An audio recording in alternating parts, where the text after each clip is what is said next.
আচ্ছা। আসসালামু আলাইকুম চাচা, ভালো আছেন? এই লটকন ফল, একটু সামনে আসেন চাচা।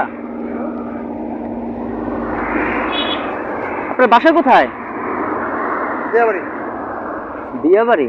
দুপুরে খাইছেন? এখনো খান নাই? আপনার জন্য একটা খাবারের প্যাকেট আছে আমার কাছে।